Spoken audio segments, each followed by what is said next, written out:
A conversa de hoje é com Elaine Araújo, que é atualmente a presidente da Associação Integrada de Mães com Pessoas com Autismo. Elaine, quais são os principais desafios hoje que as pessoas enfrentam? Primeiramente, obrigado pelo convite. Falar um pouquinho do autismo, assim, meu filho tem 10 anos, né? Lucas foi diagnosticado com 3 anos de idade. E desde a época que ele foi diagnosticado, o principal problema que a gente encara inicialmente é a aceitação mesmo. E o diagnóstico. Porque alguns pais ainda levam um tempo para perceber, certo? Às vezes até o bebezinho, ele tem algum sinal, mas os pais não identificam. Então, assim, com o passar do tempo, então o diagnóstico é o principal e depois vem a aceitação também, que é bem difícil. E como é que vocês trabalham com a questão da aceitação? Como é que é feito? Como é que vocês desenvolvem essa forma? O que é que existe lá na associação que os pais, os familiares possam estar participando para melhorar o entendimento a respeito da aceitação? A associação ela veio justamente para isso, para poder pegar os pais, chegar com os pais que estão iniciando nessa batalha, como nós iniciamos há alguns anos atrás. O meu filho foi diagnosticado com 3 anos de idade, então assim, há 7 anos que eu vivo esse mundo do autismo, então a acolhida é muito importante, porque não tem uma cartilha que nos ensine, a gente vê muita matéria, vê coisas na internet, mas a vivência é o principal.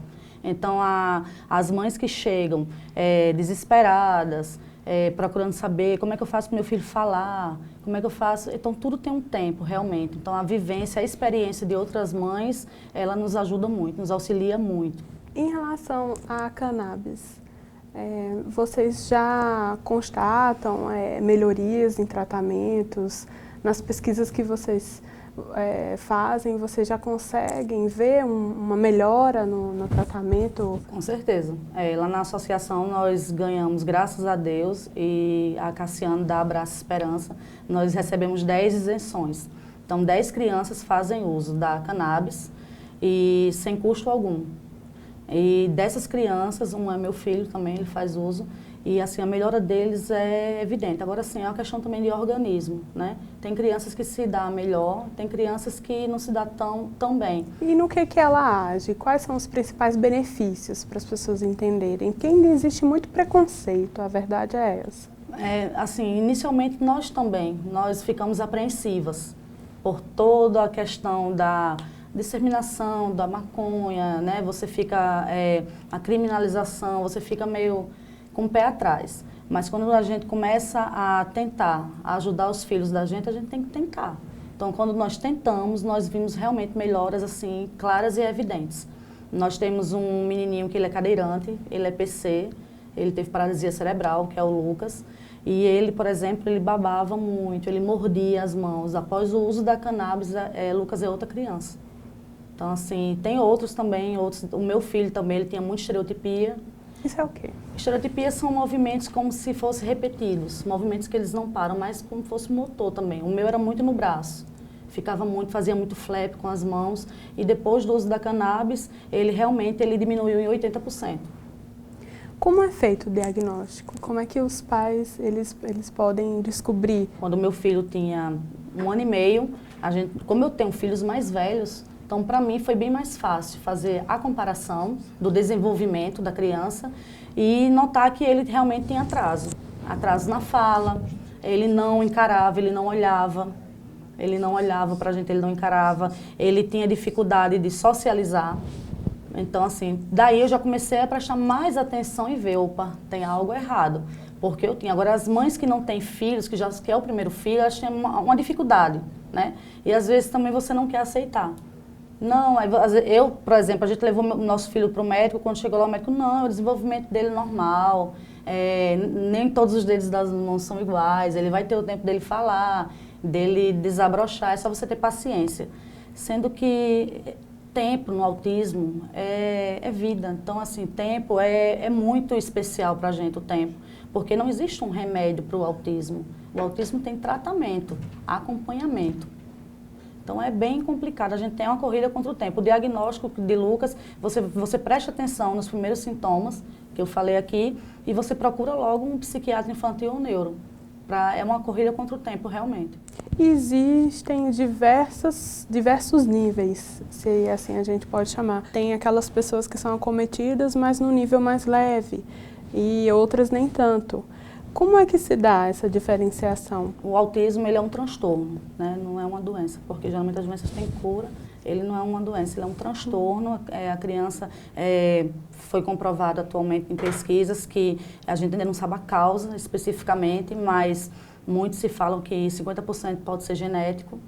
Então, assim, são 3 graus, né? É o leve, o moderado e o severo.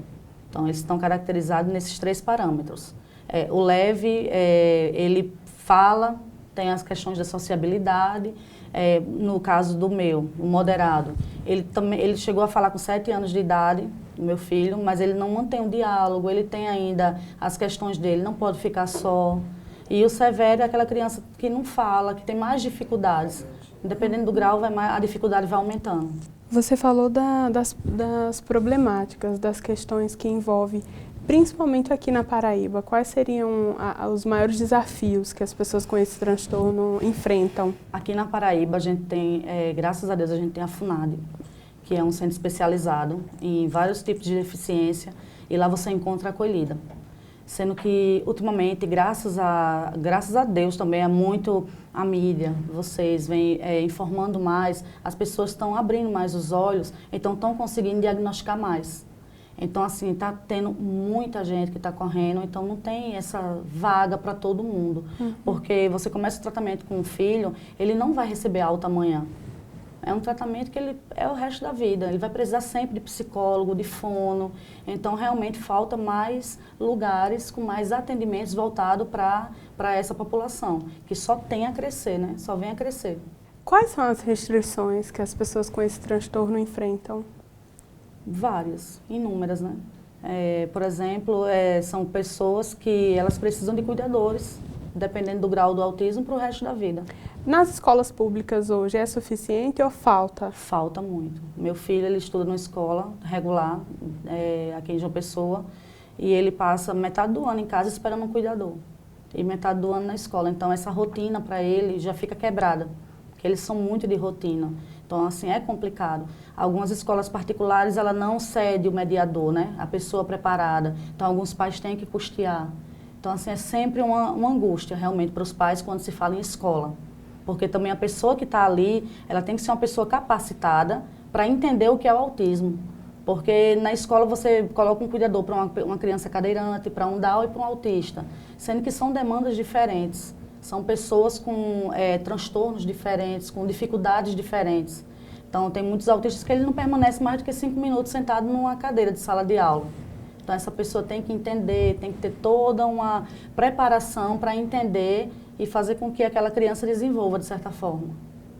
A associação sempre faz campanhas para arrecadar ajuda mesmo, até para manutenção e para que consiga atender mais pessoas. Hoje, qual é a campanha que está em voga? Nós passamos na televisão recentemente pedindo o auxílio para fazer a reforma da nossa sede, que é no Geisel. E graças a Deus a Secretaria de Desenvolvimento Humano, na secretária de Dona Gilvaneide Nunes, ela concedeu e a gente, graças a Deus, estamos andando com a reforma. Sendo que as necessidades vão além também, né? Nós vamos precisar computadores, máquinas, material pedagógico, material de higiene, de limpeza, lanche para as crianças, porque atualmente nós temos quase 30 crianças na associação e a maioria vem de família simples e bem humilde, entendeu? Então, assim, tudo que a gente puder para ajudar essas crianças, essas famílias, eu falo muito para as mães se empoderar. Quem quiser doar, procurar a associação. Pode que procurar. Fica onde? Fica no Geisel, na rua Abelardo Targini da Fonseca, 1152. Tem as redes sociais também, o Instagram, o Facebook, tem essa marca lá, que é a IMA, Associação Integrada Mães de Autistas do Estado da Paraíba. Lá tem nossos dados, tem nossos contatos, pode entrar em contato, será muito bem recebido.